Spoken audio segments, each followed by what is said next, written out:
Well, family, welcome. I'm Reverend Valerie Love, Divine Midwife of Soul Destiny, Christian Witch, and the author of 16 books on practical spirituality. How you loving? I am at the Kennedy Center today in Washington, D.C., loving life because I love art and I love the arts. And there's art behind me and art all around me in this gorgeous space in the DMV. It's a sunny, gorgeous day in the DMV, and I have a message for us. Why you're afraid. And naturally, how not to be afraid anymore. Give me a sound check. Hey, Aurora Day. How you loving? How you loving? How you loving? Come on, family. Hey, Avril. How you loving? Avril Sunflower. Dracos. I hope I'm saying that right. Uho. How you loving? Suzette. How you loving? How you loving? Hey, family. Shirley. Hey, how you loving? Hey, Shauna. Hey. Come on in here. I'm so proud of myself because I'm on day 4 of my 90 days with you. Every day I'm with you for 90 days. Every day I'm with you for 90 days. So I'm proud of myself because I'm on day 4. So let's talk about it. Oh, I love you so much. Thank you. I love you so much. I appreciate you. So let's talk about why you're afraid. And this is going to be the real reason why you're afraid. I'm going to take my coat off. Hey, Estrella Luna. How you loving, beautiful? Hey. Oh my God, look at all my people. Marvin the Magi. How you loving? Eden Evolution. Look at all my peeps. Oh my God, how do I love you? How do I love you? Cassandra, new with us on this 90-day run that we're on. What happened to the 90 days what inspired the 90 days with us? Oh, Uho Wallet, because Uho, let me make sure I have your last name right. Uho is because I decided I was going to make 2019 the wealthiest year ever, and I was going to take a bunch of people with me. That's what inspired the 90-day run. I decided, and you know, I did a 90-day MiFi 2 years ago, and it changed everything. It taught me more discipline. It taught me showing up every day to the tribe. It taught me doing more. Hi, Amina. How you loving? Mwah! Oh my God, I decided I was going to do, and I got all my peeps, a lot of my peeps in the Enlightenment Circle, peeps that work with me in my company, my team members, I got them all on the 90-day run. They all, a lot of them are on the 90-day run. And guess what? We're still, please forgive me. We're still inviting more folks on the 90-day run with us. You can be on the 90-day run with us. All you got to do is text my office at 801-871-LOVE. We'll give you an invite to what we're doing, to our system. Straya Luna! Super chat! Mwah! Oh, Ujo Wajet. Okay, Ujo. I was saying Ujo, I was leaving the J. I thought it was Spanish, so thank you for giving me the correct pronunciation. Ujo. Thank you, Ujo. Appreciate that. So that's what really started it. And so if you want to, yay, you're live. Mwah, thank you, our channel members that are in the green. Our amazing channel members, love you. So if you are wanting to understand what this 90-day run is all about and how we're creating wealth and what we're doing and what we have committed ourselves to, by all means, text my office on 801-871-LOVE. It will be right below this vid for this 90-day run, 801-871-LOVE. And when you text, just say, send me the link. I'm going to send you a link to the next private showing we have. And give me your name, and I need your real name, okay? Because we can't talk to bots and all of that. Bots be running around trying to act like real people. So just text me. That's how we know we're getting a text from a real person, because you know bots be calling your phone and everything. So text my office on 801-871-LOVE. And just say, send me the link, and I'll give you the date and time of the next private showing and the link if you want to join us and find out what we're doing in this 90-day run and be with us and get your life. 2019 has to be the year that you get your paper and no excuses whatsoever, no matter what. Smash that like button, baby. Smash that share button, baby, because I only one like. What? Is this Valerie Love TV? I'm in the wrong place. Am I in the right place? I'm in the right place because I see the LoveTubers, but thank you for the smash-a-thon. Thank you for the smash-a-thon. Yeah, baby. Smash-a-thon. So thank you. Remember to smash that like button, baby. Smash that share button, baby. And remember to subscribe and ring the bell so you be part of the notification squad so you know when we go live, which we do now every day. Now, here's why you're afraid. In one simple word, you're afraid because we harbor in our mind thoughts of attack. Let's breathe. Attack thoughts in the mind is the source and cause of all your fear. Let's talk about it.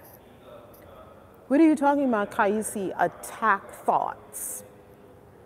A Course in Miracles calls it attack thoughts, right? Either thoughts of being attacked by someone or thoughts of attacking someone. Let's give a few examples so that we're very clear on why you're afraid and what to do about it. I grew up in New York City. Y'all know I'm from Harlem, USA. And growing up in Harlem, USA, what were we afraid of? Well, multiple things we were afraid of.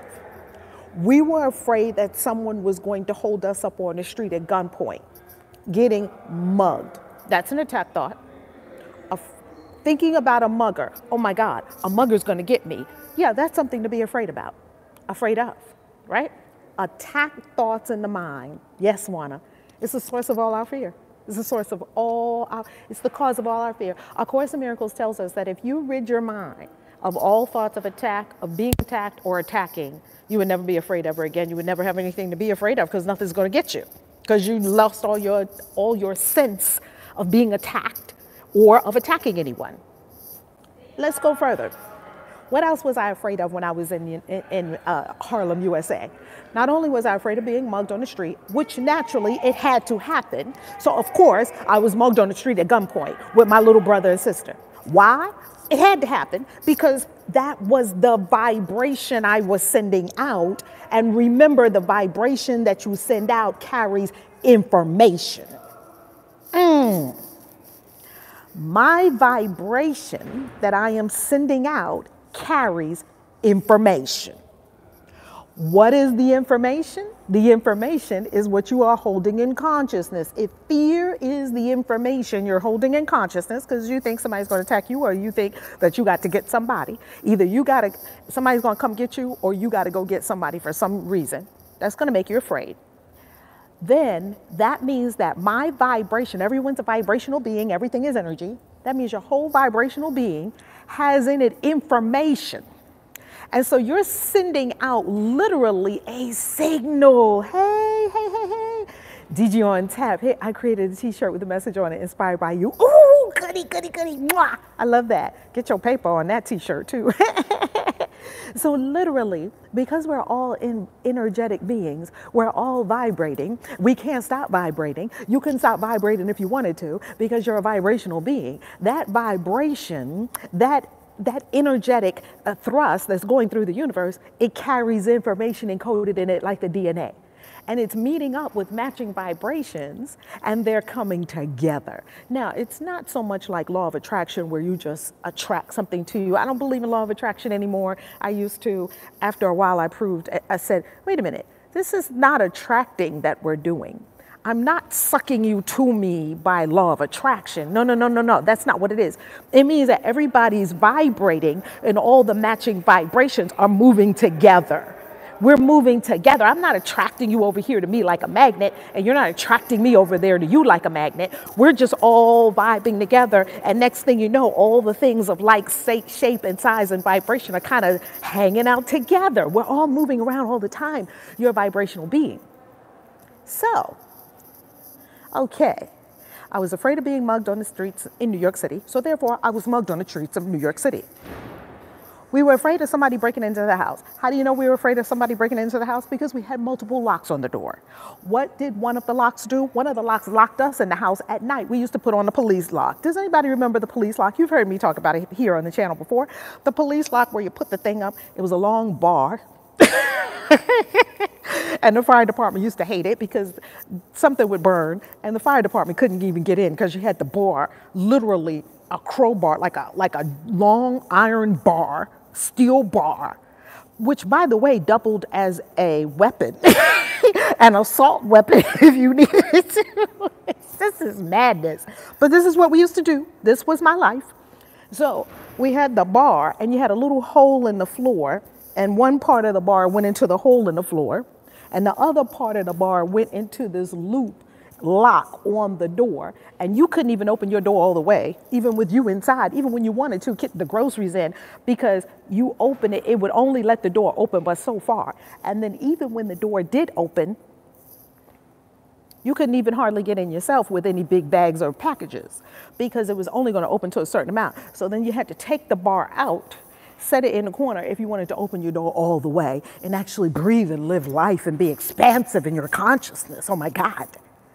So what did we do when we went to bed at night? I know this sounds so bizarre, doesn't it?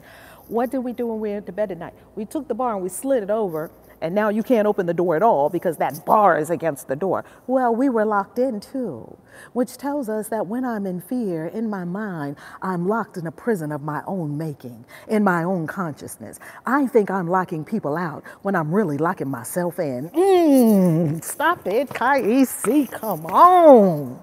I think I'm locking people out. I'm locking myself in. What?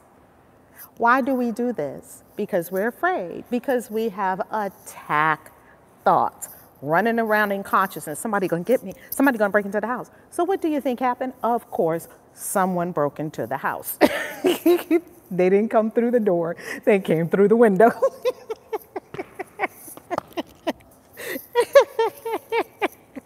Now, this is not funny because there's nothing funny about anybody having their house broken into. I'm not laughing at that part. I'm laughing at the consciousness that we're so busy bolting the door in the consciousness of attack. Somebody's going to come in here and get us or get our stuff. We bolting the door, bolting the door. They came behind us and through the window. Now, can anybody relate? Let's go further. I moved to Maryland, and as I was coming through my spiritual evolution, I began to see and become acutely aware that I did not feel safe. That's the cause of the fear. Come on, Regina. Ding, ding, ding, ding, ding, ding, ding, ding. Money in the vortex, money in the vortex, money in the vortex, money in the vortex. Mwah. Billionfold return to all of our super chatters this afternoon. So I became acutely aware in my evolutionary journey that I was racked with fear. Why? Because I thought something bad was going to happen at any moment. That's an attack thought. If you think something bad is, you're jumpy, you're afraid, you're just always looking around. It's attack thought. Yes, Suzette, just in case mentality. Oh my God, I used to have just in case mentality, and guess what? They used to actually call me complete. Why did they call me complete? Well, here's my purse right now. I'll just show you my purse right now, right? This is my purse right now. Let me tell you something. I used to walk around with a satchel. It had everything in there. An extra pair of underwear, a washcloth, little wipes, a toothbrush. Now, I know that some people who are, as my mama called them, good time girls, would carry stuff like that in their purse. A good time girl. When they say good time girl, they did not mean it in a complimentary fashion, okay? With my grandmama and them. So I do understand that there are ladies that do carry these things in their purse for very good reason. But I wasn't doing that. I was still walking around with all this stuff in my purse, right? Chewing gum, a little pair of scissors, paper clips, a little emergency office Post-it notes. Why did I need all that stuff in my purse? I mean, I had everything in this purse. You remember that show that used to be on TV, talk about Let's Make a Deal? I would have won that show hands down because anything they asked for, I would have had it in my purse. Why? Because I was walking around. Oh, Arrow, you never heard of that before? Good time girl. A good time girl. I grew up in the ancient days of the 60s and 70s, okay? A good time girl was the lady of the evening, also known in present day parlance as a hoe, okay? So, Let me just break it down in millennial terminology. Millennial terminology is hoe, okay? I don't know if that's, oh, no. Here's the millennial terminology, thought. That's the oh, she's a thought. I'm like, she's a thought. What's a thought? Like my kids had to tell me what a thought was. A thought, not spelled T-H-O-U-G-H-T, thought spelled T-H-O-T. So that's what I mean when I say a good time girl. A person who is maybe not quite a hoe for hire, also known as a skank, also known as, I don't know what else you would call it. They used to call them ladies of the evening, but lady of the evening and a hoe are two different things. They don't, not every hoe is a lady of the evening. At least a lady of the evening is getting her paper. Okay, so anyway, I digress. Let's go back to attack thoughts. Y'all done got KAISI off on good time girls and everything. Okay, so let's go back to attack thoughts. The attack thoughts that are in my mind. Oh, child, you remember that back in the day, Cassandra? That's a kind of way of saying it. Yes, yes. So the attack thoughts that are in our minds, it's all in the mind, it's all in my mind. So as I was sharing earlier, when I began to really get deep into my evolutionary journey over these last few decades, I began to see how racked my mind was with attack thoughts. I didn't think I was safe. Can anyone relate? I did not think I was safe. I always thought something was going to, and this was not even a rational experience that I could explain to you. It simply was an inner anxiety, jitteriness, feeling like something's, the other shoe's about to drop, something bad's about to happen. It was a negative expectancy of bad things happening. So I never felt safe. And one day, the voice said a simple thing to me. It says, safe. You're safe. That's it. You're safe. And I was like,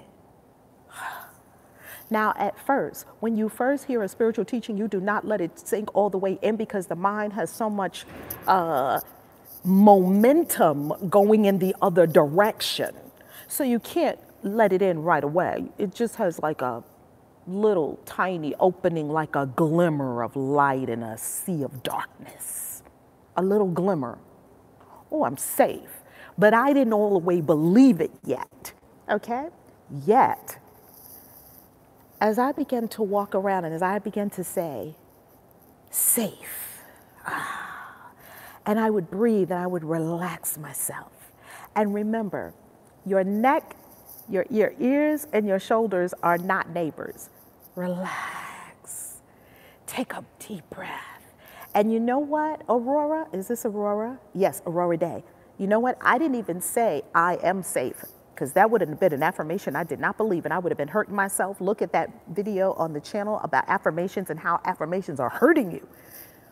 I wouldn't even say that because I didn't feel it wouldn't have been true for me. That would have been a problem affirmation. It gave me one word, safe. And guess what I had with it? You're going to love this. I had along with it a visual, an umpire at home base with his two hands going like this, safe.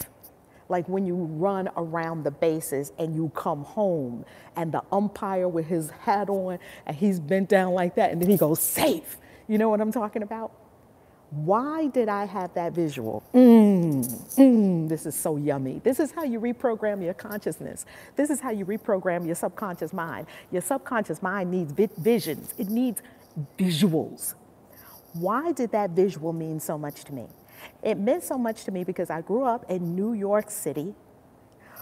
We were Yankees, Mets people, actually more Mets. Yet Yankee Stadium was right across the bridge. And baseball was a big part of our lives. Like my mother, not my mother, my grandmother, my grandfather, and my father, they were big baseball people. Oh my goodness, I come from big baseball people. They would watch baseball all day Sunday. The baseball game was on all day. They used to take us to baseball games. We used to eat them baseball hot dogs. We used to be playing them little baseball songs that they play because it's so damn boring at a baseball game. Something happens about once an hour, and you be there for about 3 hours. Something happens once an hour. Most people strike out. That's what happens at a baseball game. Most baseball games, everybody strikes out. Every so often, somebody hits something, fly ball to the west, and it's like, oh, somebody caught it. Okay, that's an out. Nothing exciting happened. So because nothing exciting happens at the baseball game, you have to sing all these songs. Dun, dun, dun, dun, dun, dun, dun. Who remembers that from the baseball game? They play all of these baseball songs.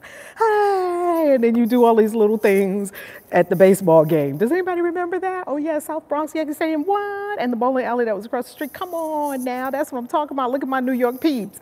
We used to be at Yankee Stadium all the time. And then we used to go out to Shea Stadium, baseball game. And you know what? Baseball was very accessible for people in the hood because it didn't cost so much money to go to a baseball game. And thankfully, our parents never took us to the bleachers because the bleachers was just sun. You just be roasted. It was no awning or anything. At least we could be in the awning and we would have our baseball, you have your baseball caps on, whatever. We were big baseball people. So let me tell you something amazing. Yeah, you have to entertain yourself at that. you have to have entertainment.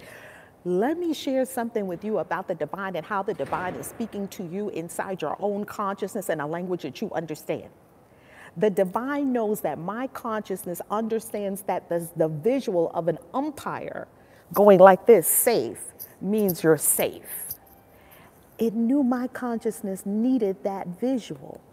I walked around with that umpire inside my head for a very, very, very long time. It's a mind hack to hack into your brain because your subconscious mind needs visuals. Your subconscious mind doesn't speak English, it doesn't speak French or German, it doesn't speak any language. Your subconscious mind is only changed by 3 things. Number 1, your feelings. How do you feel? You walk around feeling bad all the time, you're going to keep feeling bad. Your subconscious mind is going to say, oh, we feel bad. And you're just going to keep making that happen. It's going to spit out the hormones for feeling bad, the chemicals in your body for feeling bad, the nervous system for feeling bad. Everything is going to be centered around, oh, feel bad, because that's your feelings. Number 2, the subconscious mind is moved by visuals. That's why movies are so, that's why those visual movies, all the visuals and the moving visual with the intensity of the feeling, that's the most powerful way to transform your subconscious mind. And number 3, symbols. That's why sigils work in magic. Symbols, a cross, an ankh. These are symbols that go straight all the way through to the subconscious mind. Your subconscious mind latches onto a symbol or a sigil just like that and starts making the whole universe move. So, I could get that if the umpire said I was safe, nobody could argue with the umpire at the baseball game. If the umpire said, the umpire made the call, because the umpire was at home base waiting for the runners to come in, and the ball was coming in, and the runner was coming in, and the umpire is at the base looking at the ball and the runner. And the runner, all they had to do was put a foot on home base before the ball, and the umpire would say, safe.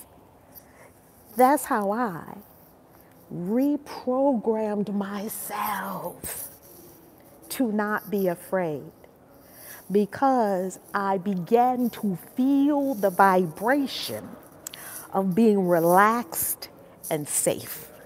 All is well.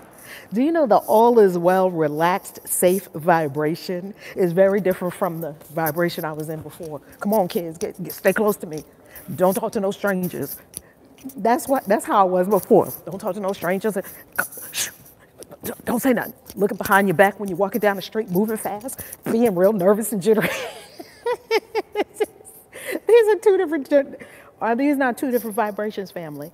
2 completely different vibrations, sending out different information. So when I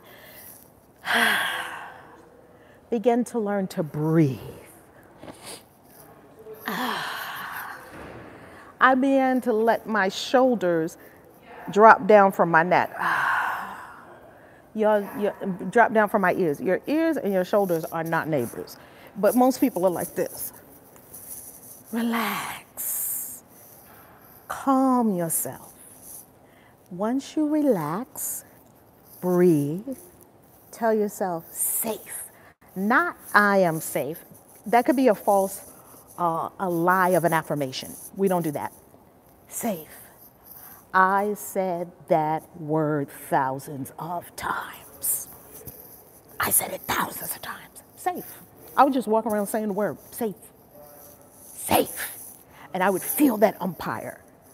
And how we would scream, how we would go crazy if there was bases loaded in the ninth inning and somebody hit a home run and everybody came home, or if someone would steal base, better yet, if they're trying to steal home, oh my God, if they're trying to steal home and they make it, and he said safe, we would go, ah, home run, another tick on the board.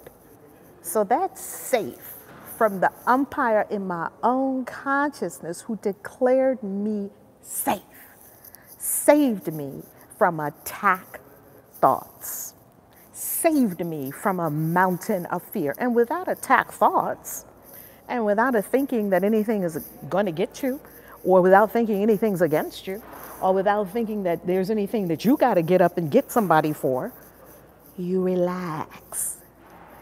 You are no longer afraid. You walk the planet as the love being you are created to be. You become the avatar you are here to be. You fulfill your calling as a Christ. Bam. That's why you're afraid. Because you think something's going to attack you, or you think you're going to have to attack someone.